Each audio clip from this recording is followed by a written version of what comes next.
Boa noite. Essa segunda-feira, 7 de setembro, Dia da Pátria, eu tenho um convidado muito especial, uma pessoa que ganhou um grande prestígio na organização das comunidades Brasil afora, ganhou prestígio internacional também pelo seu trabalho e é uma pessoa muito respeitada por várias tribos desse enorme país. Eu converso aqui pela OTV. Nessa segunda-feira, com o meu querido Preto Zezé. Boa noite, Preto.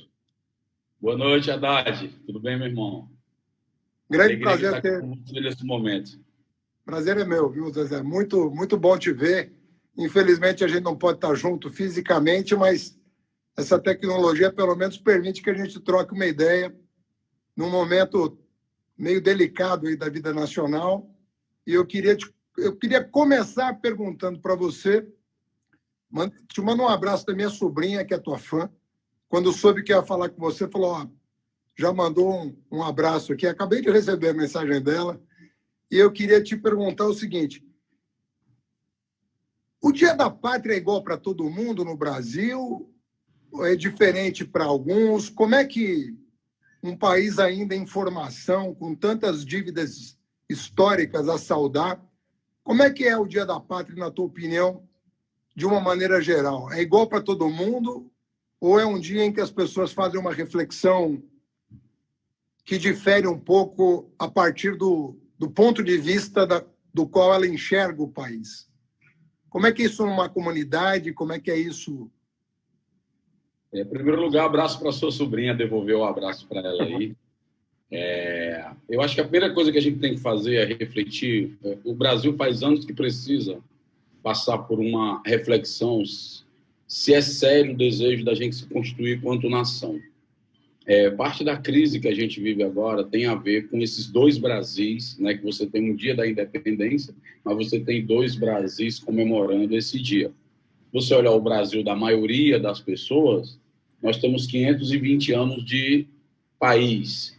No entanto, você tem 388 anos, ou seja, quase 3 vezes o tempo de democracia, que o país foi regido por um sistema escravocrata, onde grande parte da população sequer, aliás, os animais viviam melhor porque tinham direito a comer, dormir e beber.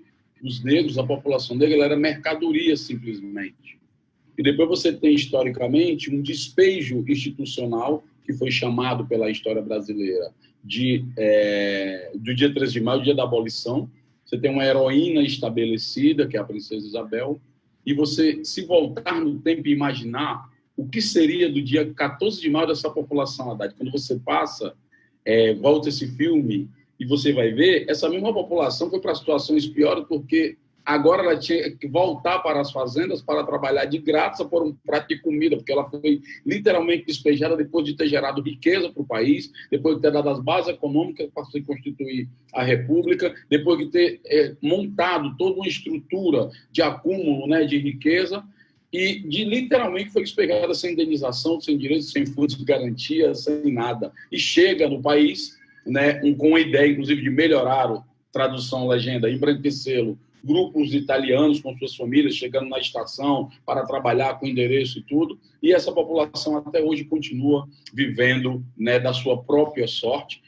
Constrói-se um imaginário negativo, um estigma sobre essa população. Então, inclusive, o Estado brasileiro, através do Código de Processo Penal, onde a reunião dessas pessoas depois de liberta era crime, a própria lei de terras, e aí uma série de outras leis. Lei Saraiva.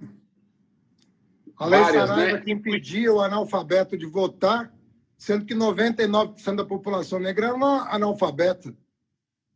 Porque não estudou, né? E aí você tem esse processo, você tem um mito da democracia racial e desemboca nesse Brasil desigual, injusto, onde tudo o que acontece atinge de maneira diferenciada vários grupos. O nosso problema não é a diferença, veja bem, o nosso problema não é a diversidade. O nosso problema é que a estrutura de montagem do capitalismo brasileiro pegou um grupo para si como sua referência técnica, teórica, né, científica, e um outro grupo para estigmatizar, para colocar como menor, como subalterno, como inferior, e muitas vezes invisível. Esse povo, os seus territórios e as suas demandas. Então, a independência hoje, num quadro de mais de 120 mil mortos, uma recessão de 9,7, um desemprego aí de quase 15 milhões de desempregados, na favela, mais da metade das pessoas vivendo na informalidade, inclusive frustrados porque a promessa de reforma administrativa não trouxe os milhões de empregos, pelo contrário, criou situações em que a precarização do trabalho, inclusive, tira do convívio o pai de família dos seus filhos, que eles têm que trabalhar 12, 14, 18 horas. Hoje tem muito pai de família que não vai poder ir para a praia por as questões do Covid, mas não vai poder ter o lazer da sua família porque vai estar na rua entregando um alimento, levando uma pessoa no carro, trabalhando, talvez chegue hoje 22, 23 horas em casa e nesse momento já está na batalha. Então, o país, na verdade, ele vive dependente de se resolver e de se encontrar. Agora, Zezé, deixa eu te falar uma coisa. Eu tenho uma percepção, né, obviamente, de um outro lugar, que foi a mudança dramática que a educação brasileira viveu do ponto de vista do acesso do negro às instituições superiores, à universidade, basicamente. E foi um processo muito rápido e que causou um grande estranhamento por parte daqueles que estavam habituados a frequentar sozinhos, assim, né? Só sua classe social na universidade. E agora, não é que é uma coisa nova, porque a gente tem expoentes dos negros desde o Império, você tem grandes expoentes. Você tem André Rebouças, você tem Luiz Gama, você tem Machado de Assis, você tem grandes expoentes, né? Mais recentemente, Milton Santos. Você tem muita gente. Mas, assim, quantitativamente falando, nós podemos assistir nos próximos anos a emergência do que se pode dizer que se constituirá uma intelectualidade. E não um expoente, mas uma intelectualidade, né, que já está aí, tem uma juventude negra escrevendo como nunca, né? Eu estou falando em termos quantitativos, porque quantidade é qualidade. Quantidade é qualidade na educação, por exemplo. Então, você vê essa emergência dessa intelectualidade afrodescendente que está tomando conta aí do pedaço, está falando coisas muito concretas. É ingênuo da nossa parte imaginar que essa contribuição que já está sendo dada pode ser o início de um processo intenso que pode, inclusive, ensejar reações, infelizmente, né? Reações, pode ser até violentas, mas no sentido de botar na mesa o que está em jogo para o futuro desse país e falar, vamos resolver de uma vez por todas. Agora é papo reto, nós temos aqui nosso exército, no bom sentido da palavra, argumentativo, nós estamos indo para cima e essa parada aqui vai ser discutida a sério de uma vez por todas.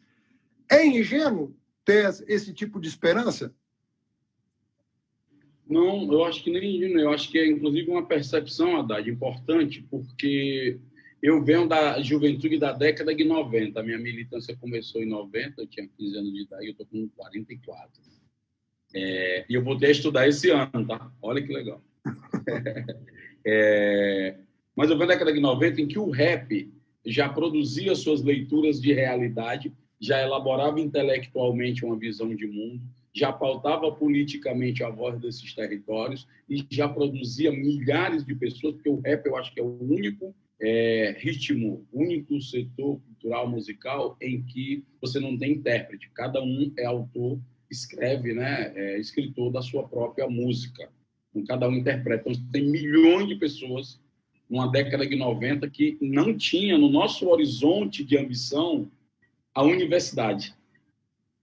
Você vai ter o horizonte de ambição da universidade.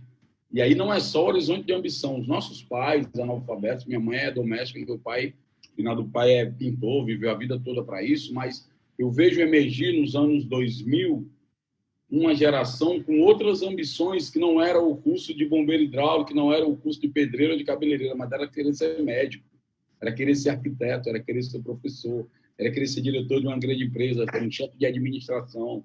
Então, essa perspectiva eu acho que é a mais é a mais forte, porque ela não pertence mais, Haddad, a um governo, a uma política, a um partido, mas ela está no imaginário, e aí é onde o poder é maior, porque se consegue construir, eu acho que é isso que a reconstrução do Brasil passa por isso, é como é que você constrói o imaginário de ocupação do espaço de poder. E esse período, principalmente nos períodos do Lula, em que espalhou o Instituto Federal, só aqui do Ceará, cara, a quantidade de agricultor comemorando seus filhos, assistentes sociais, médicos, professores, bicho, é uma alegria que deve ser assim, uma redenção para um pai e para uma mãe que não sabe escrever, como é que no Ceará, um O com uma quenga é redonda, você põe um O, a pessoa não sabe fazer a letra O, e ver o seu filho com aquela roupinha, e assim, você vê as várias festas, né, cara? Eu vi uma festa da minha do Rio Grande do Norte, ela com a enxada do pai dela, agricultor.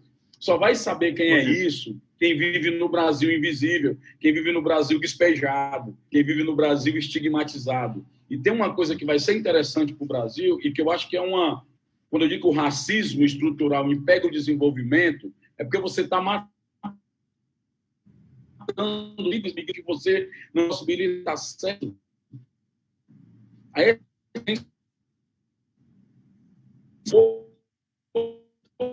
você ganha tempo, o que é? Você está matando essa juventude a cada 23 minutos. Então, você tem uma universidade em que nós tínhamos todo mundo careca porque tinha vergonha do cabelo. Quando eu vejo aquelas mulheres, aqueles meninos negros nos bancos da USP, na Universidade Federal do Ceará, na Universidade Federal de Pernambuco, nos IF, tudinho, com aquele cabelão, com aquele black, com a sua estética, com o seu orgulho, é um Brasil que emergiu, que vai demorar muito para o autoritarismo, para o fascismo, mandar a gente de volta para o bueiro, porque atiraram a tampa do bueiro e os invisíveis saíram. Eles nunca mais voltarão. Não existirá a possibilidade da gente abrir mão do que foi conquistado. E o que é interessante, surge aí, principalmente na juventude, uma juventude mais politizada, um discurso agressivo, organizado, uma estética muito melhorada e importante, porque a estética não é só a representação, é uma questão de posição política, e aí é lógico que vai vir um incômodo, porque a sociedade, culturalmente, o pensamento social foi condicionado por anos de escravidão a nos perceber somente como aqueles que servem, como aqueles que divertem, como aqueles que cantam, mas nunca aqueles que dividem o banco da universidade, nunca aqueles que dividem o espaço da revista Forbes, nunca aqueles que estão nas grandes âncoras da televisão, porque isso mexe com a estrutura de servidão a que o país foi submetido ideologicamente, onde o racismo, como instrumento de dominação e estruturador das relações sociais, ele é o mais eficaz do planeta, onde você tem a maioria das pessoas que assume que existe racismo no país, e quando você pergunta quem é racista, ninguém assume. Onde o Estado brasileiro, inclusive, nós vamos ter que fazer essa reflexão, Haddad, que eu acho que é um pós esse momento dos governos do PT, que incluiu esses grupos, que levou desenvolvimento às regiões do Nordeste, é que surge daí uma massa mais exigente, que começa a entender que política não é favor, mas é direito, e que não aceita mais que a política de nenhum setor os coloque como uma minoria, ou como um setor coadjuvante. Mas não, há agora uma perspectiva de busca e perspectiva de poder, de ocupação de poder, porque o poder é para a maioria e nós somos a maioria, nós não somos minoria. E eu acho que isso é um elemento novo em meio ao desmonte de uma série de coisas, em meio a um processo de desencanto, mas eu vejo, inclusive, naquelas manifestações de domingo, observe, uma juventude com suas camisas pretas, com seus black powers, com suas referências, com seus cartazes, se cuidando à distância e com um discurso objetivo de defesa do direito de viver da maioria da população. Isso é uma coisa potente e que eu acho que, por mais que tentem, não vão apagar essa chama de esperança, não vão roubar o nosso sorriso e nem tirar nossas ambições de viver e fazer do Brasil um país melhor, cara. Deixa eu voltar um pouco, vou pegar o gancho da tua fala, que você... De fato, essa geração, ela é também tributária das lutas que começaram com a tua geração e antes da tua geração. Então, são elos de uma longa cadeia de luta em proveito da emancipação. E a tua geração viveu um momento também único na história, que, sem sombra de dúvida, o hip-hop representou uma mudança de paradigma e de atividade política como não se via. Porque, obviamente, que assim, em toda manifestação cultural brasileira tem a mão do negro. Toda ela está envolvida com a cultura negra. Mas o hip-hop, não sei se eu estou exagerando, mas eu acho que o hip hop ele mudou um pouco de conceito, porque ele envolveu uma dimensão cultural que transcendeu a questão estética, como toda cultura transcende num certo sentido, mas de uma perspectiva um pouco mais incisiva, sabe? De ir para cima dos assuntos candentes, assim. Resolver assumir algumas coisas de forma mais explícita, de forma mais combativa. E foi quando você começa a tua militância, né? E que deu em tanta coisa boa, né? Eu queria que você situasse quem está nos ouvindo sobre esse momento, quando essas coisas emergem. Você fez parte de tudo isso. Você fez parte do hip hop, você fez parte da CUFA, isso ganhou projeção nacional e internacional. Queria que você contasse um pouco as raízes do que talvez, de um movimento que talvez a gente esteja colhendo os frutos só agora. Mas como é que você vê esse momento dos anos 90, tudo que rolou, que foi dar em Mano Brown, foi dar em Emicida, foi dar em CUFA, foi dar em Preto Zezé, foi dar em tanta coisa que antecedeu, vamos dizer assim, esse novo momento que nós estamos vivendo hoje? No Brasil, pelo que eu conheci do mundo, do hip hop no mundo, o Brasil ele é o hip hop mais politizado, um dos mais politizados do planeta, né? Porque ele tem as experiências, principalmente no Nordeste, em que junta com grupos políticos e você bebe dessa fonte, ou seja, tem gente que vem da rua, a gente aqui veio de gangue de rua, de baile funk, conheceu o povo da política, cruzou e deu o hip hop no Nordeste, é mais ou menos assim. Então, é tanto que daqui do Nordeste é que surge as ideias de o hip hop quanto um movimento social. E muito inspirado pelas letras do Racionais, né? Então, o Racionais foi meio que o abre-alas, o terceiro olho desse processo. Você tem a primeira etapa, que é a da demarcação, da afirmação, do autoconhecimento, da denúncia e diversão, como bem diz a abertura do disco Sobrevivendo em Rauti do Brasil, de 93, do Racionais. E você tem essa afirmação em uma legião de jovens no mundo, no país inteiro, Haddad, que vai para uma descoberta da questão do negro, que não tinha nas escolas. A referência que a gente tinha do negro era uma pessoa amarrada, levando chicotada, então ninguém queria ser aquilo, todo mundo queria ser moreno, marrom, queria ser outra coisa. Então, e lembrando que nesse processo, no Brasil, o racismo é tão eficaz e ele é tão poderoso em que você não nasce negro, você descobre. Então, eu descobri, com 16 anos, que eu era negro a partir de uma música chamada Negro Limitado, do Racionais MCs. E depois eu acendo uma revolta, uma indignação e um sentimento de participação quando eu ouço Voz Ativa, que inclusive foi relançado agora, em 2020, né, com o Sindicato Paralelo do nosso amigo João Weiner, puxado pelo Dexter, o John, o Coruja, e o Mano Brown estava lá participando, produzido pelo KLJ e seu filho. E aí você tem esse primeiro momento da afirmação, da expressão, e aí você vai ter uma transição, que é quando isso se constitui, se massifica pelo país. Depois você tem a constituição de grupos das divergências e diferenças internas politicamente falando. Depois você tem uma aproximação dos grupos de esquerda, que aí evolui o nível político, mas começa também a chegar a tal ponto a aproximação com os grupos de esquerda, que grupos de rap começam a reproduzir nos seus refrões as palavras de ordem das manifestações do movimento sindical. Então, é quando a base que vem da rua começa a rejeitar o hip-hop por entender ou identificar nele a estrutura de um partido político. E alguns grupos, inclusive, começam internamente a adotar, inclusive, estrutura de centralismo democrático, as tendências dentro do grupo, ou seja, incorporar toda essa influência da esquerda, o que acaba afastando a massa que vem da rua, que, embora quisesse ter uma postura política, uma postura crítica ao sistema, como se falava na década de 90, não queria ser associada à estrutura de partido, porque já naquela época identificava uma coisa mais burocrática, mais distante e tal. E olha que nessa década de 90, para ser comunista, a gente precisava ler o Capital, precisava ler os Juntos, precisava ler uma porrada de coisa. Ideologia alemã, dava mais trabalho ser comunista. Hoje não, xingou o presidente, você vira um comunista. Né? Se falar de qualquer outra coisa para ser... Era muito... Na nossa época era pau para dar em doido para você ler o materialista. Para ler o Capital, então, Jesus Cristo, cara. Então, assim, dá um trabalho tirar a carteirinha de comunista. Hoje não, hoje qualquer um é comunista, basta xingar o presidente. E aí você tem a transição desse processo, que é essa legião de juventude que vem na década de 90. Você tem o desembocar dessa legião nos anos 2000, que é o momento que você tem um período de ampla inclusão desses setores invisibilizados. E não é à toa, esses dias eu falava, que eu estou discutindo muito por que as pessoas estão aderindo ao sentimento autoritário. E eu conversava com o Brau, que a gente disse assim, vamos discorrer, toda semana tem um debate, é o Brau. O debate era um menino apaixonado por Racionais e que defende o presidente. E aí, é o debate de hoje. E a gente foi refletir.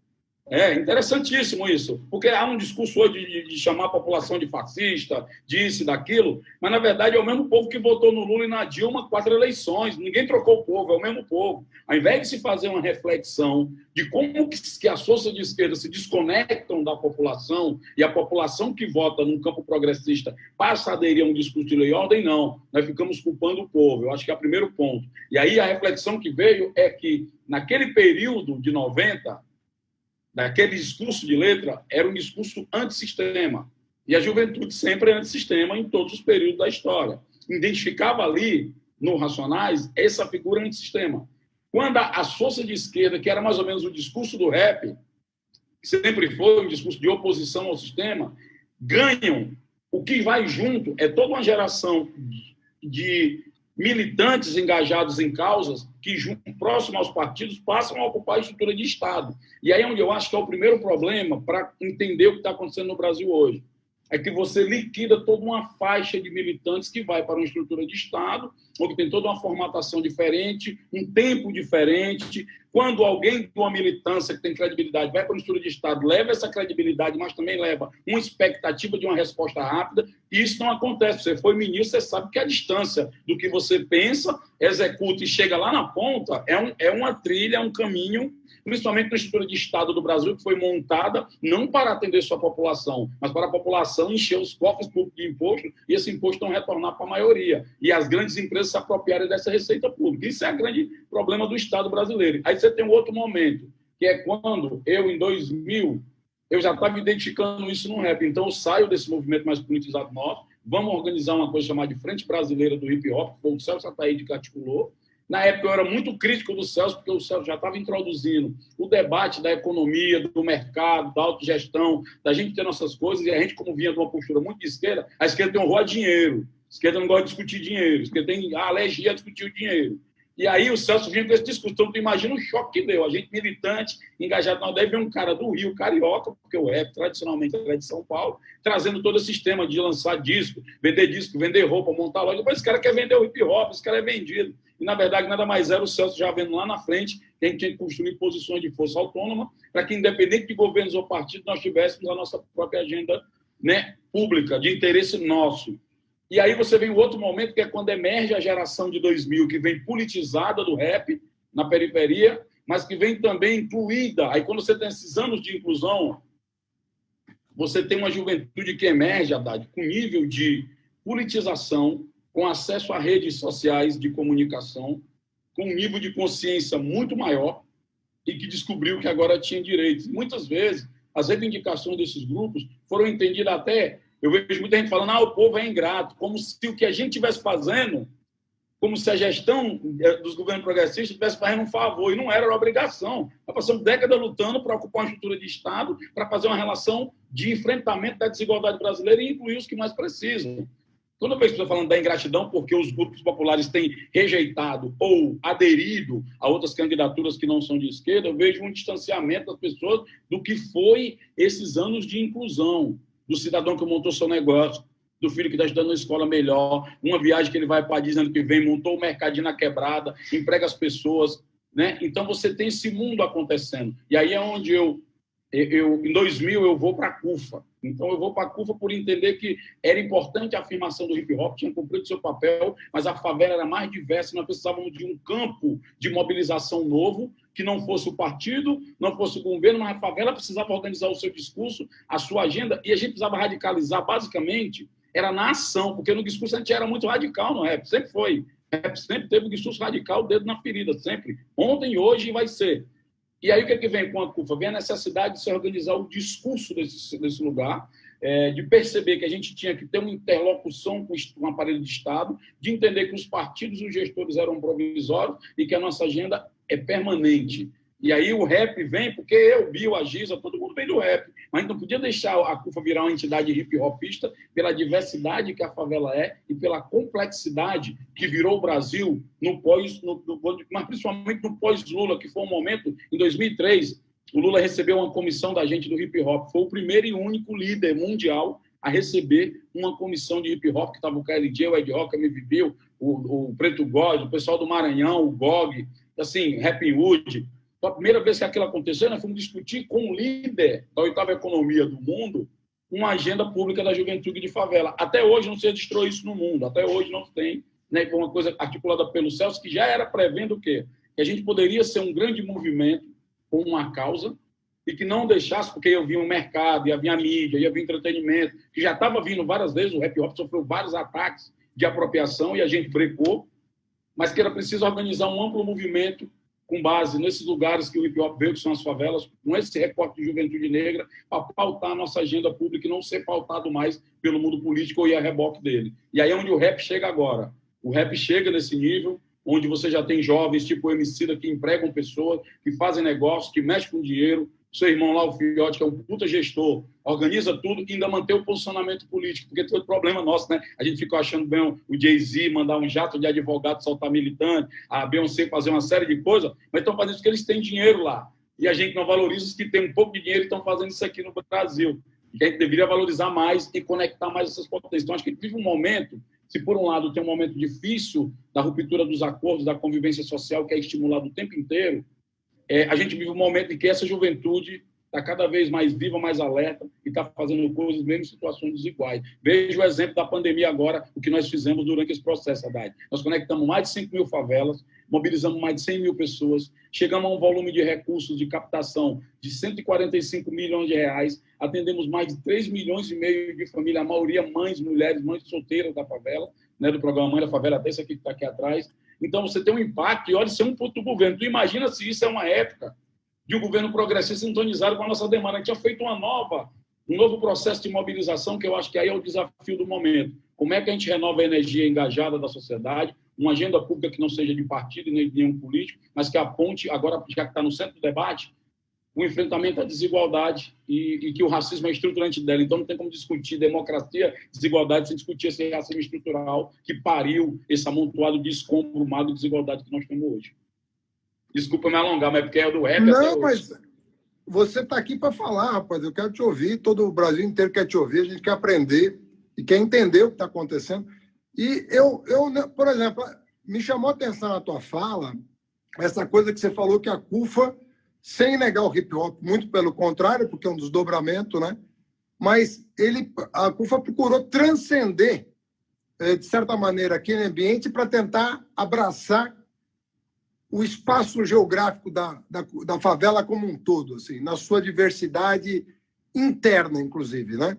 Se eu entendi bem. E eu queria te perguntar, como foi possível organizar, e como é que você organizou isso do ponto de vista operacional? Como isso acontece?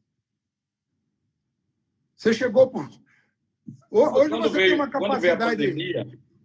Não, hoje você tem uma capacidade de mobilização incrível.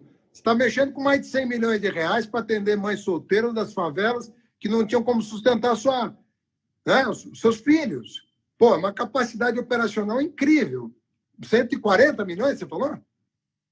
145. É um baita empreendimento. Como isso começa do ponto de vista organizacional? Como é que se deu essa interlocução com a comunidade a partir da CUFA?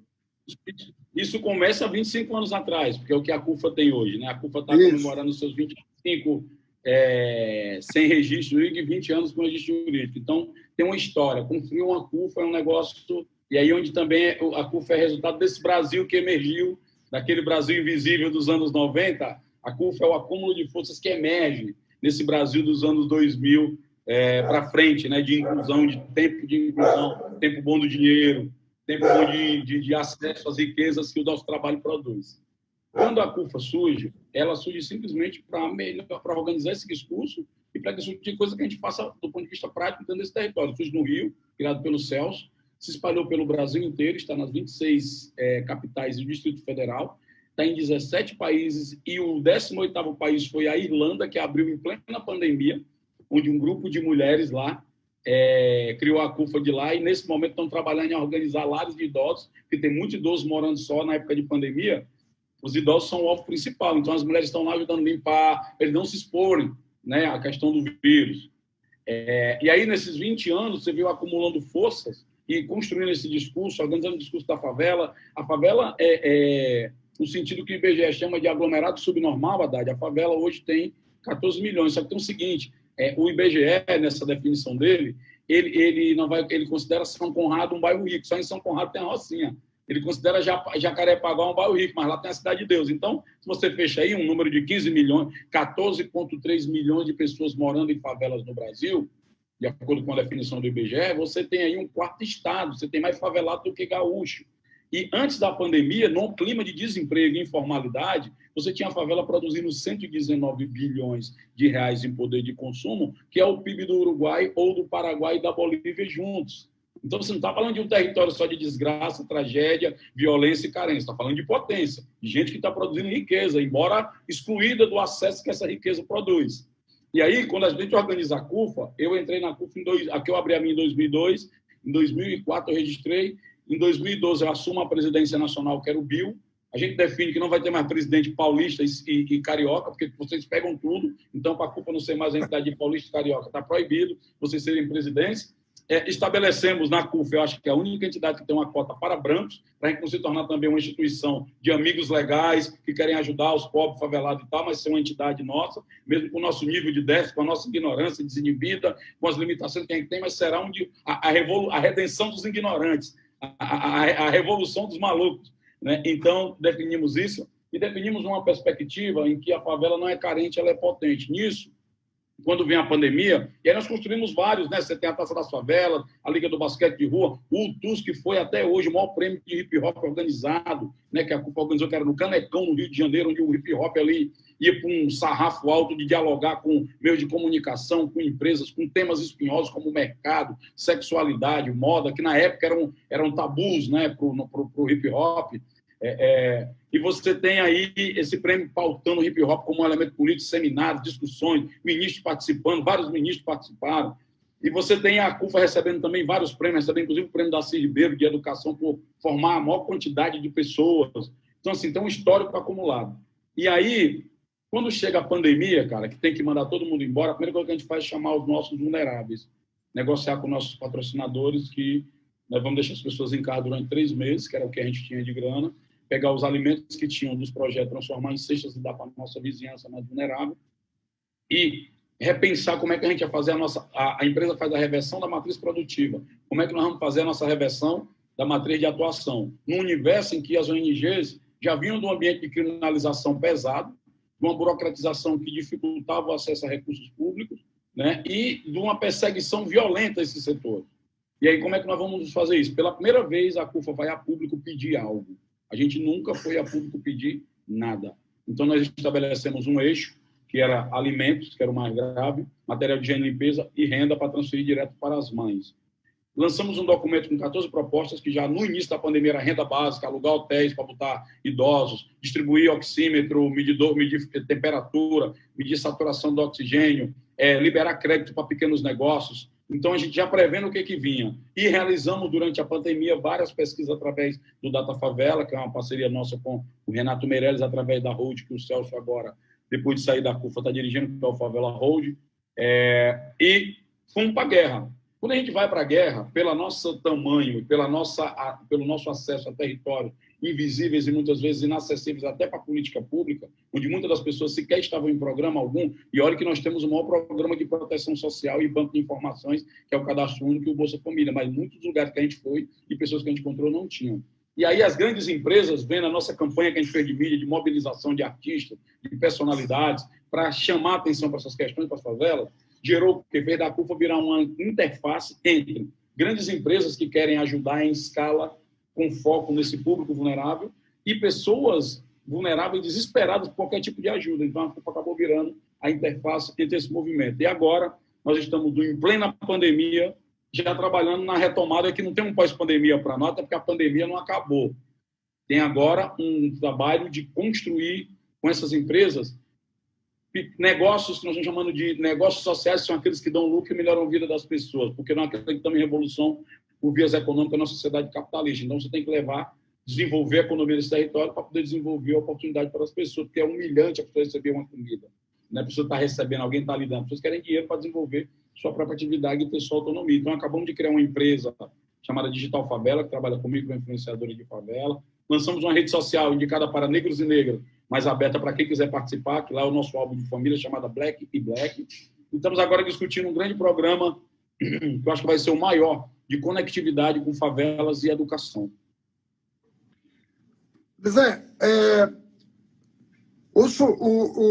como é que funciona? Que a gente lê o noticiário, vê cientista social escrevendo sobre a favela, e sempre os conflitos sobre os quais se joga a luz são os clássicos da literatura, né? Então, se fala muito da questão religiosa, né? Então, católico, pentecostal, espírita, e fala-se muito da questão de classe. Um é microempreendedor, o outro já tem funcionário, o outro é trabalhador com carteira assinada, o outro é informal, o outro é precariado.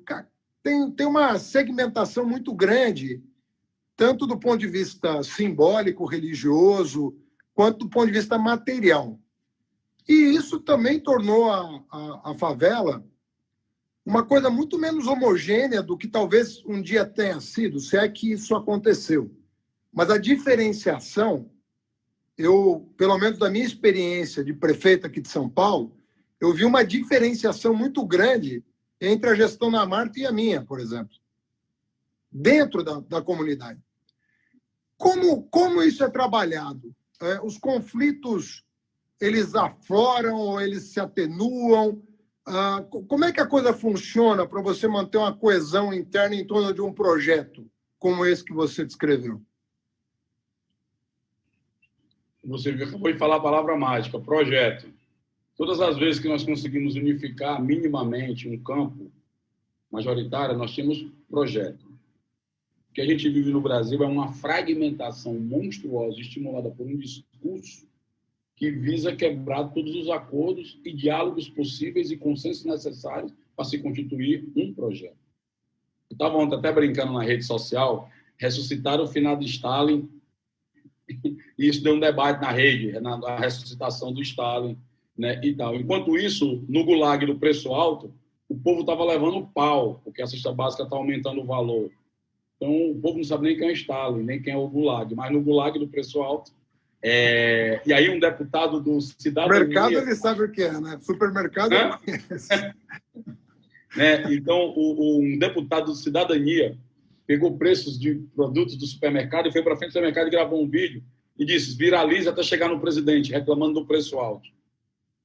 E ele teve 1 milhão de compartilhamento em pouco tempo na rede social. Então, assim, quando se tem sintonia com o que é o projeto para a maioria, o projeto para a maioria está claro no momento de crise, desemprego, de risco sanitário, risco à saúde, está claro que as pessoas querem ter o dinheiro para pagar suas contas, o dinheiro no bolso, comida na sua mesa e saúde. Isso é o eixo central do que hoje, digamos, unifica grande parte da população brasileira, né? A fragmentação, eu estou muito preocupado com essa fragmentação, mas porque ela está muito nos setores que eram para ajudar a organizar o consenso. Porque na favela, na hora que eu falo, lá não tem, quando a gente entrega a cesta básica, ninguém ali está pensando se o cara votou no Haddad ou no Bolsonaro. Nós estamos numa ação emergencial de salvar vidas. Ninguém está se é o PT, se é o PSDB, se é quem quer que seja. Não cabe isso ali naquela hora, e nem isso é importante, que nem as pessoas conseguem entender essas questões. As pessoas veem o seu interesse imediato, as pessoas veem o que atende a sua agenda de emergência. E isso que é a política é a defesa dos interesses.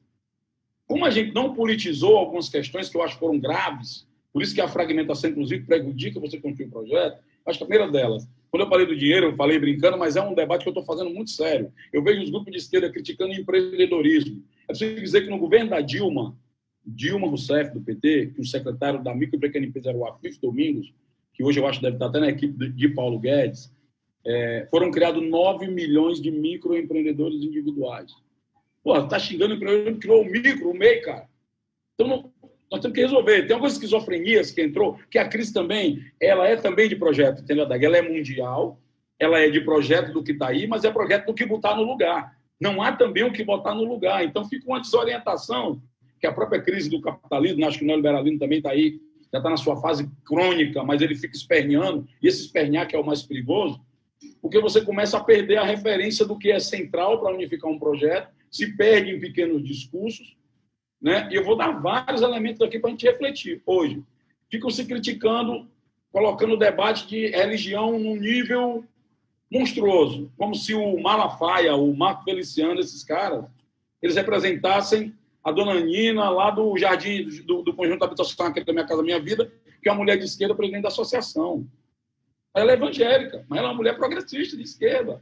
E ela não se deixa levar por esses caras, pelo discurso de ódio, pelo discurso de morte. Então, eu não posso botar no mesmo pacote essas pessoas. A outra é que há também um esquecimento proposital do que foi feito no verão passado, que é bom lembrar que esses grupos religiosos, inclusive essas lideranças, estavam juntos nos campos de esquerda, nas 4 eleições, cara. A diferença era que as organizações sociais do campo de esquerda estavam muito bem obrigados, porque a esquerda chegou no poder, e esses grupos não. Eles tinham um projeto próprio de poder.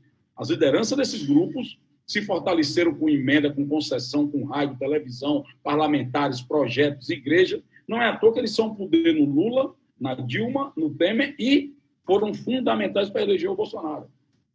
Então, não adianta procurar construir... eu vejo agora, vamos aproximar dos evangélicos. Como se os evangélicos fossem um pacote de biscoito. E não é, cara. As pessoas estão achando que evangélico é abestado, é tapado, porque o cara tem umas questões conservadoras e tal, mas ele quer UPA.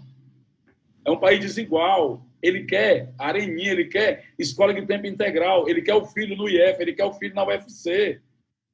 Ele é evangélico no sentido de uma questão religiosa, de costume, de valores. Estão transformando isso num debate central, quando isso é uma questão individual. O Estado é laico? É, mas a questão da profissão de fé é uma escolha individual, isso não é debate central, não vou interferir. Se o cara gosta de Jesus, de Alá, e não acredita em ninguém, ou se ele é espírita. Não me cabe, quanto política pública, discutir isso. Me cabe, sim, evitar que essa visão religiosa faça gestão de uma estrutura pública que é da sociedade, não é dos partidos nem dos governos. Quando um presidente ganha, ele é presidente do país todo. A eleição é um processo. Quando ganha, ele é presidente do país todo, de quem votou e quem não votou nele. Isso é um elemento.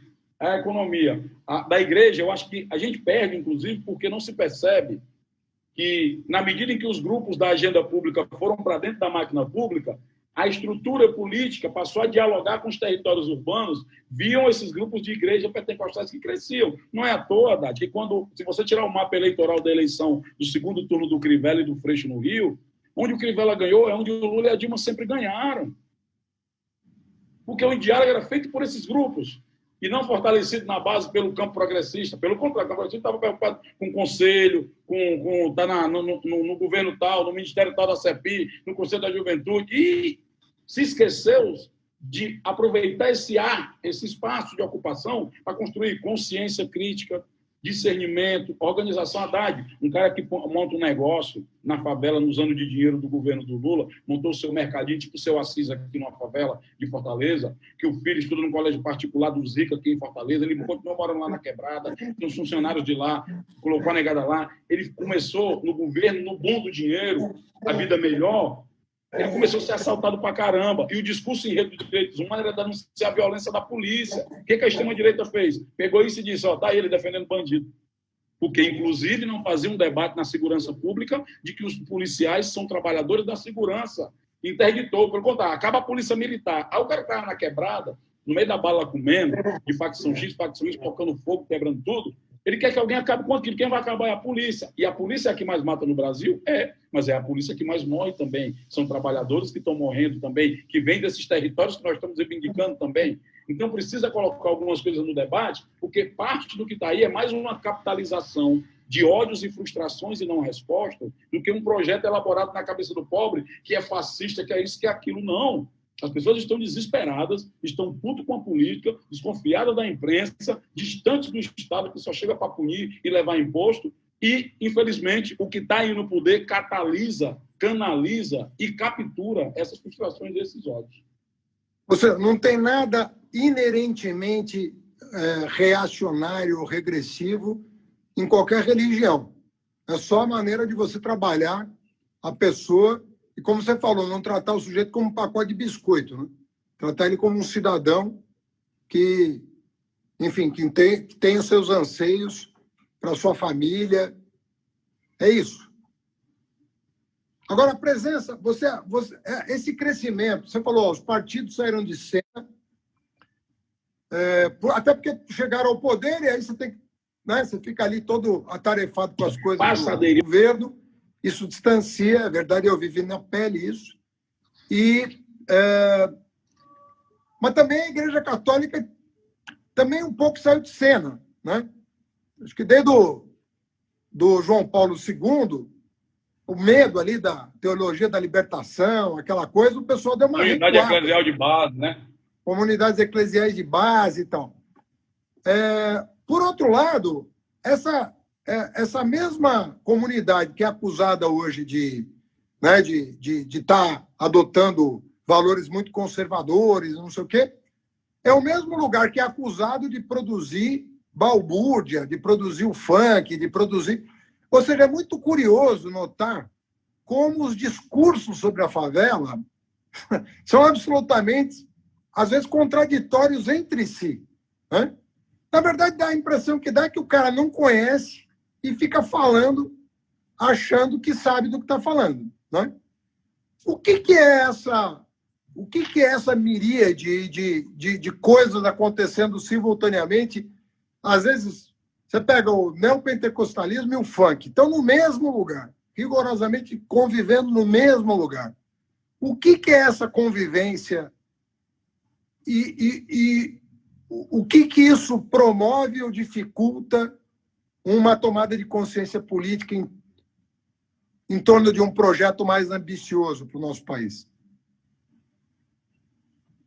Se você olhar o rap, eu lembro, o disco Sobrevivendo no Inferno é uma bíblia e uma arma. Tinha muito de igreja evangélica naquele tempo. E ali era 98, 97. E tá ali. Já tinha presente aquilo.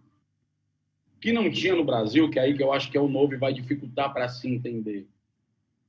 Você tinha uma agenda ultraliberal que perderam 4 eleições no Brasil. Isso nunca ganhou. Para ganhar a eleição no Brasil, a agenda ultraliberal teve que dar um golpe na Dilma, né? Teve que usar um processo extremamente questionável de comunicação. Se escondeu de debate. Na verdade, não teve debate na eleição sobre pauta econômica, até porque, né, fugiu do debate o tempo todo. Você tem um discurso de ódio que estava guardado no Brasil há muito tempo, mas que estava em execução, porque você tem jovens negros morrendo o tempo todo para falar o racismo no Brasil é dissimulado. Porra, é porque tem um George Floyd sendo morto para todo mundo ver, mas no Brasil matam 45 mil George Floyd todos os anos. Então, não sei que dissimulação é essa que as pessoas veem. Mas é mais uma naturalização da violência, então não se dava atenção a esses absurdos. E você tinha, com a emergência dos grupos que você falou, os pobres, os negros, os LGBTs, as mulheres, você tem, cara, um incômodo, não só um incômodo, mas você tem, pela primeira vez, a coadjuvância daquele sentimento do provedor patriarcal, do macho, o controlador, o fodão que bota controle armado. E é nesse discurso, nessa subjetividade que vai aflorar o sentimento da pátria, de dar porrada na vagabundagem, de dar tiro, de o cara mandar na família. E você tem um alinhamento que nunca houve no Brasil, que é as religiões pentecostais que aderem a um discurso de ódio a partir dos seus líderes. A agenda ultraliberal assenta sobre isso para poder se legitimar, e a necessidade desse machão de uma promessa que deram para ele de economia e arma, para ele retomar o seu protagonismo na família, porque tá um negócio, esses maconheiros, esses gays, esse negócio, esses bandidos do funk, do rap, tomando de conta do Brasil, eles juntam todo esse pacote e viram o que está aí. É tanto que você fala, mas a culpa é do presidente. Eu acho que ele é um sintoma. E o mais complexo, não vai passar se ele caísse hoje. Derrubaram o presidente hoje. Não vai passar. A sociedade brasileira vive uma crise séria, e é isso que é mais preocupante, porque eu estou vendo as pessoas migrarem de uma preferência por direitos e democracia para um discurso de lei e ordem. E o mais grave, voltando para a agenda segurar, é que a esquerda como um todo, colaborou. Olha como é grave a nossa questão.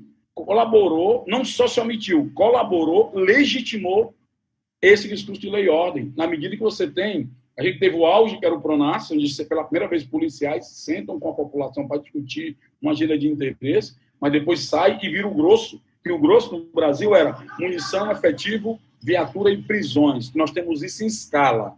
Presídios Nacional, Força Nacional, Lei Nacional Revista, GLO. Eu lembro que o Lula ele conseguiu fazer a despenalização do baseado. Então, quem for um baseado não vai ser mais preso. Só que chega no Congresso, entra o tal do jabuti, que é uma gíria lá dos caras, é tipo o cavalo de Troia, né, cara? Jabuti, o cara bota lá, é bonito e o pau come depois. Que mudou o artigo para 33 do tráfico, definiu que um terço da pena, que serão 30 anos, será cumprido em regime fechado.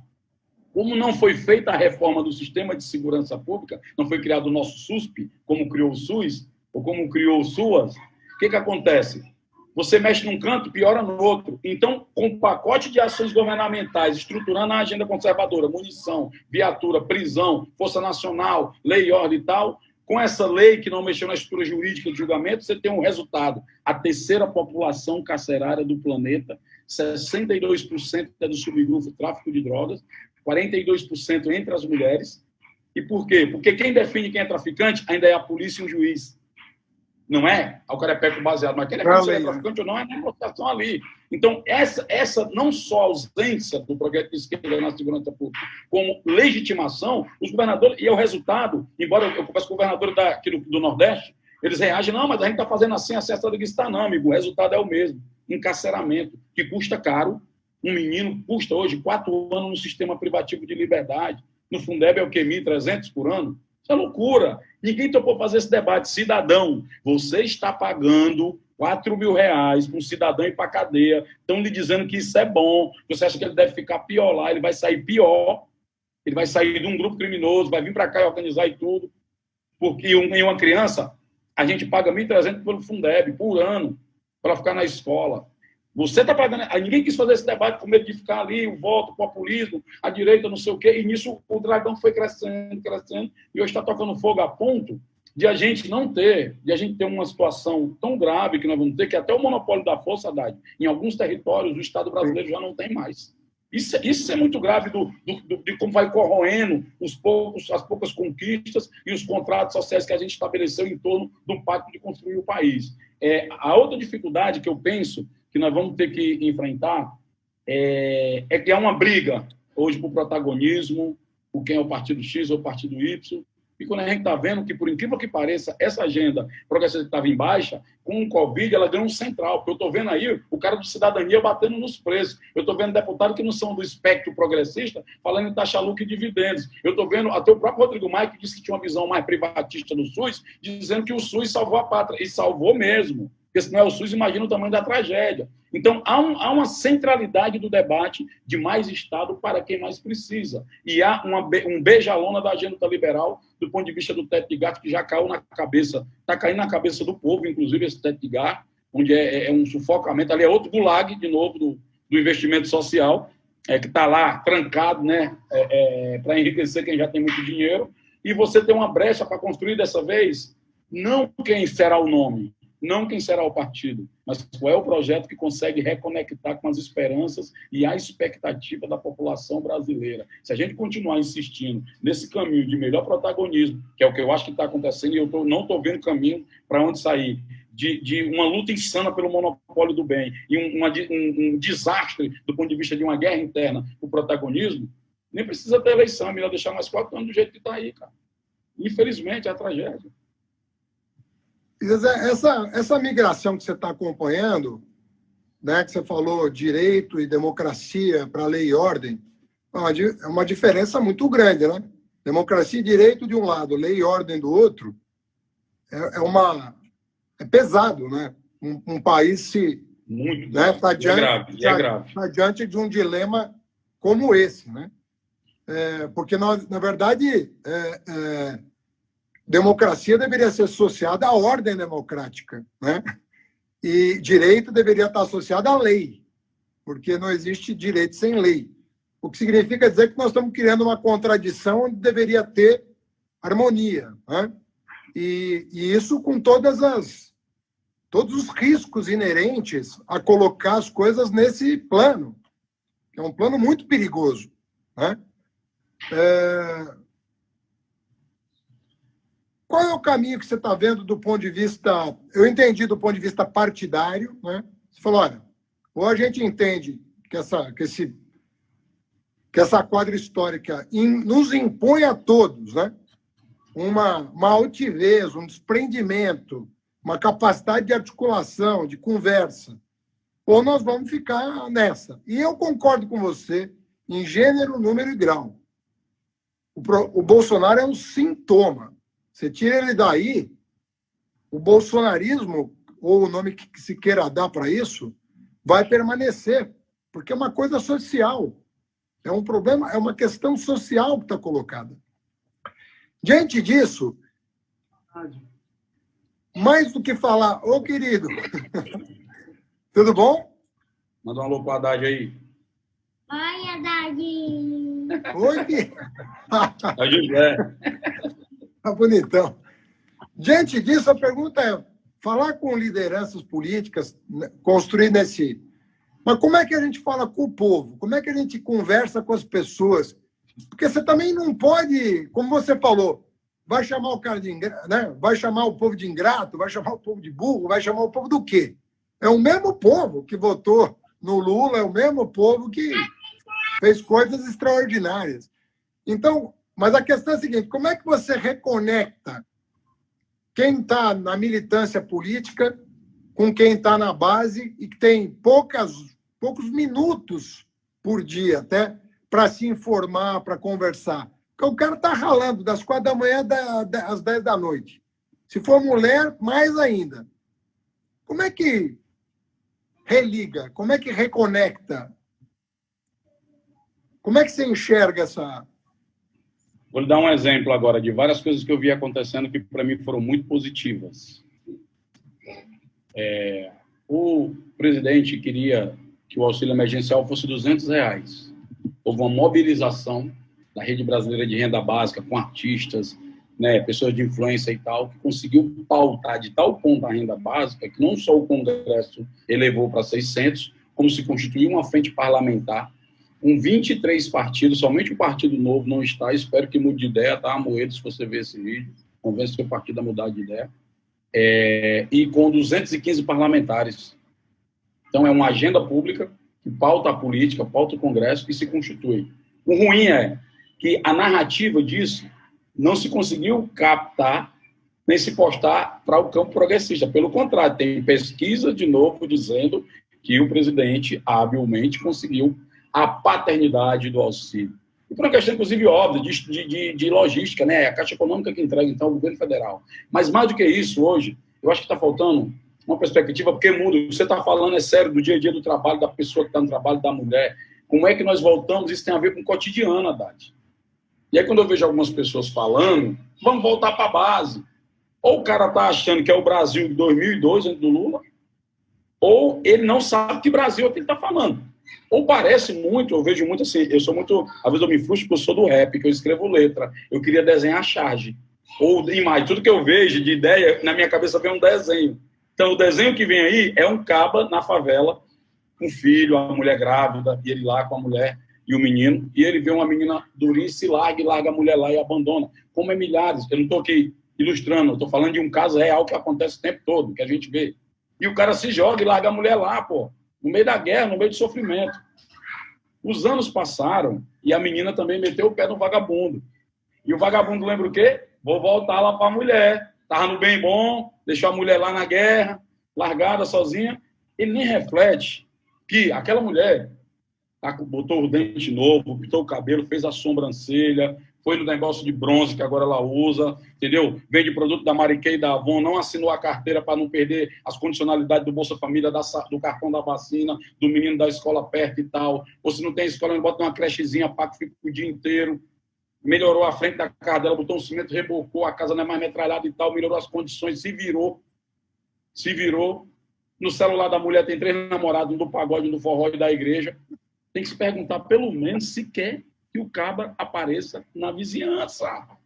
Então é preciso entender. Aí eu vejo pessoas falando do Brasil, não é a polarização, cara, tu vai num bar, numa favela, tem um travesti, tem um LGBT, tem a menina lésbica, tem um cara que torce Fortaleza, um cara que torce Ceará, estão tudo lá, comendo seu churrasquinho, trocando ideia. Aqui é que rola um bate-boca, mas fica no bolo.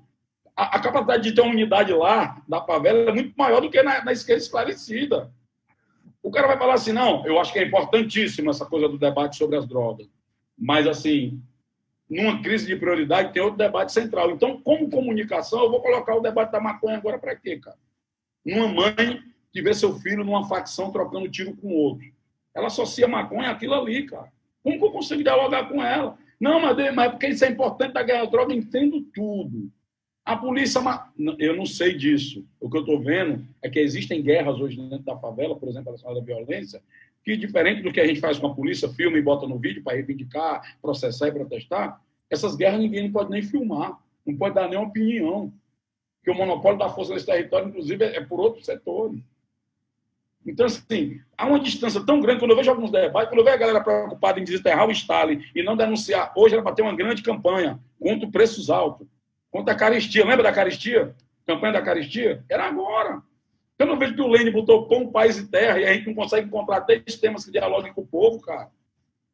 É assim, inacreditável. E há um problema sério de comunicação. Infelizmente, estão, de novo, banalizando a comunicação. E a comunicação hoje, a gente tinha que montar o grupo e tudo, hoje não, é só turbinar grupos que já estão se comunicando. A quantidade de blog, de site, de página que essa galera está produzindo. A quantidade de gente produzindo comunicação de base lá do território na hora, mas que não, sempre pensado numa coisa aqui em cima, na vanguarda, para levar lá para a favela, para a base. Vou dar base, é aí que o povo não está entendendo o Brasil, pós a inclusão do governo Lula. Existem jovens pensando, produzindo, exigindo, coletividades se criando, que muitas vezes deixam o que se antes pensava. Por exemplo, hoje tem leituras intelectuais em letras de rap, ou em gente da favela, que deixam distante os intelectuais da USP. E olha que eu não sou do discurso que fala assim, a universidade, aos playboy, a elite, aqui na favela nós sabemos de tudo. Eu não faço a dicotomia populista, eu acho que burra, inclusive, porque se eu estudo, a minha ação prática será muito mais qualificada, e se a produção acadêmica, científica, dialoga horizontalmente com o que nós estamos fazendo na base, essa produção vai ser muito mais qualificada. E a gente produz a inteligência necessária para reformar o Brasil. Isso é um ponto. A outra, não perceber esse território como coadjuvantes. Veja agora, TSE decide. Distribuição proporcional de recursos e candidatura de negros e negras. Por que a esquerda tem que esperar para 2022? Por que ela não faz a lição de casa agora? Se é tão emocionante o negro, a mulher, o jovem, tudo no discurso. Mas como o Lula disse, põe no orçamento. Põe o preto no orçamento do fundo partidário. Põe a mulher preta no orçamento, não precisa de discurso, não precisa de lei do TSE para isso. Eu lembro que você estava no debate do Roda Viva falando sobre a dificuldade da renovação. É difícil pra caramba, meu amigo. É um processo difícil de desprendimento, gente que deu a vida inteira para erguer um partido e agora dizer, pô, dei minha colaboração. Tem que entender que são ciclos. O que a gente cantava de rap, é isso que eu estava falando para o Brau, no debate sobre o menino que se identificava com o Bolsonaro e com o Racionais. Em dado momento, nós demos uma contribuição. Entender que é um ciclo é entender também que eu tenho um ciclo. Eu me renovo para me entender e acompanhar outro ciclo, mas eu não posso ser todos os ciclos ao mesmo tempo. Lideranças partidárias do campo progressista que são as mesmas desde quando o partido é gente, se deu por gente, verdade. Isso é uma mudança. O jovem não vai se identificar com isso, não adianta. E para onde é que vai? Para o discurso fácil. Aí tu começa a ter... Olha como é doido isso. Você começa a ter... Por que tem um ataque na universidade e nas artes? Porque é lá onde oxigena o nosso pensar e o nosso sonhar. Porque o projeto também é de interditar a expectativa de sonho e de projeção. Esse é o problema central. Não se pode sonhar, não se pode pensar em outra coisa. Nós temos que ficar naufragado nessa areia movediça de ódio, de disputa e tal. Porra, nas nossas redes só chega coisa de fascismo, tal, pelas pessoas de esquerda. A gente não consegue falar bem da gente, cara. A gente não fala bem do Emicida, do Condizila, do Andijamila. A gente não fala da nossa galera. Então temos que ter um pacto entre nós. Hoje, por exemplo, o Silvio Almeida, hoje eu acho que furou um pouco essa bolha, o Silvio. Está até falando com ele ontem. Porque muita gente de favela está conhecendo o Silvio Almeida. É a primeira vez que a gente tem um intelectual negro que está debatendo sobre o Brasil. Não é um intelectual que vai falar sobre o racismo, não. É outro cativeiro que também a gente caiu nesses debates mais pequenos.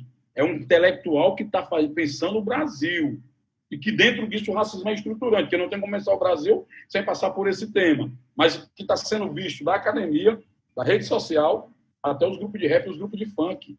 Então, ele está conseguindo perceber as potências que os anos de inclusão geraram agora. Agora, para a gente estar, Haddad, cuidando dos girassóis, das rosas que a gente plantou naquele período árduo. Mas não, nós estamos querendo lá achar que lá só tem uma coisa só. Ou querendo introduzir a monocultura do pensamento, que é ruim. A monocultura é ruim na agricultura, mas é ruim também no dia a dia da política, na diversidade, na gente perceber as potências, no ecossistema de possibilidades, no que está se criando agora. Pô, até hoje, nós estamos fazendo as ações e os grupos progressistas, nenhum se somou a nenhuma ação dessa que nós estamos fazendo no Brasil todo, Haddad.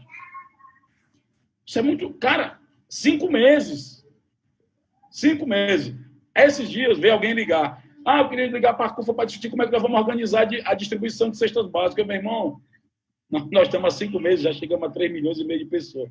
Se chegar agora, é síndrome de Barrichello. Ou então, é também a síndrome da urna, que como está chegando a eleição, o cara quer se agarrar em uma cesta básica e achar que vai ganhar algum voto, e a gente não vai permitir isso. Então, assim, há alguns desafios que eu acho que tem muito mais pontos em comuns, potências e saberes para somar, do que essa luta louca por protagonismo e essa luta insana pelo monopólio do bem, cara.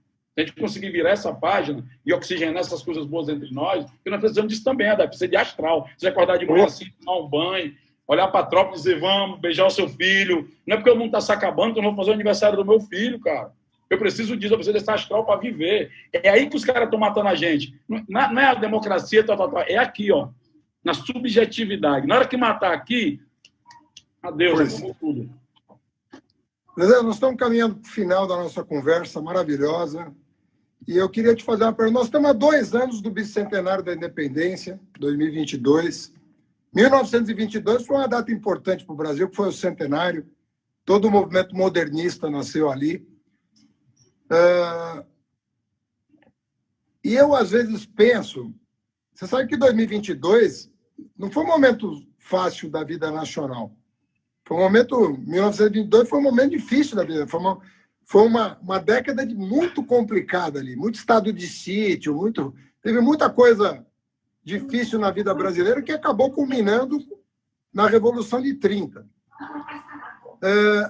Você vê espaço para a gente imaginar que essas tensões todas podem ter uma síntese superadora desse passado cheio de contradições, cheio de violência que a gente sofre, essa insuportável violência. Porque a insuportável violência não é só a que você sofre, é a que os membros da tua comunidade sofrem, né? Porque é um estágio de dor permanente, um corpo, um organismo que está sendo fraturado continuamente. Então, é por isso que pessoa de qualquer classe social pode se indignar em relação a isso. Não é porque você é empresário que você não pode se indignar com um estado social como esse. Você vê que esse processo tem abertura, né, para imaginar uma superação que pode levar mais tempo, né, a gente não sabe, mas, enfim, você vê como também uma abertura de possibilidades. Você está mais pessimista em relação ao futuro imediato do país? No território que a gente se criou e veio, as pessoas vêm falar da gente de crise, de golpe, de problema, de tudo. Cara, nós somos doutor nisso, nós somos PhD em tragédia, nós somos pós-doctor em desgraça. Eu não estou contando nada de novo. É por isso, inclusive, isso é um elemento da comunicação que é interessante. O campo progressista chega para os pobres para falar esse mundo de desgraça. Aí chega o cara todo arrumado de gravata e paletó, que é uma coisa simbólica de poder e estima, e olha para você, desgraçado, abandonado, e fala assim, ó, você é tudo para Jesus, Deus tem um plano na sua vida. Porra, até eu vou, se eu estou nessa situação, cara. Então, precisa apresentar boas novas, cara. Pô, eu tô falando, mas como é que enfrenta a igreja? Não enfrenta, vamos criar a nossa igreja da desigualdade dos últimos dias, e vamos decretar. E aí vinha, entende? Pense, tem algumas coisas que eu fico vendo, a pessoa precisa bater de frente, porque há uma necessidade de uma vitória sobre que eu não sei. É uma guerra sem vencedor. Você tem que ir mais para o sentido de... E eu lembro que na época das comunidades de bairro, a gente era mais paciente. A gente não queria catequizar ninguém, não queria encabrestar o pensamento de ninguém, queria sentar mais, conversar. Distensionar uma situação é possibilitar que haja conversa. Por que os caras interditam o debate? Porque se tiver a conversa, as pessoas vão se entender. Se entender é primordial para distensionar qualquer situação. Então, quando a pessoa vem falar de tragédia para nós, isso para nós é... Agora, tem debates que a gente deveria tratar com mais seriedade. Eu vou dar um outro exemplo, de novo, de como foi capturado um debate importante e o campo progressista perdeu a pernada. Corrupção. O campo progressista gourmetizou. Eu lembro até, falei isso para Rui Falcão, que ele publicou uma tabela sobre ranking de corrupção. Aí tinha eu não sei se era o PFL ainda, era DEM, PMDB, papapá, e o PT vinha em quarto. Eu falei, mas Rui Falcão, o PT prometeu foi que não ia ter corrupção, irmão.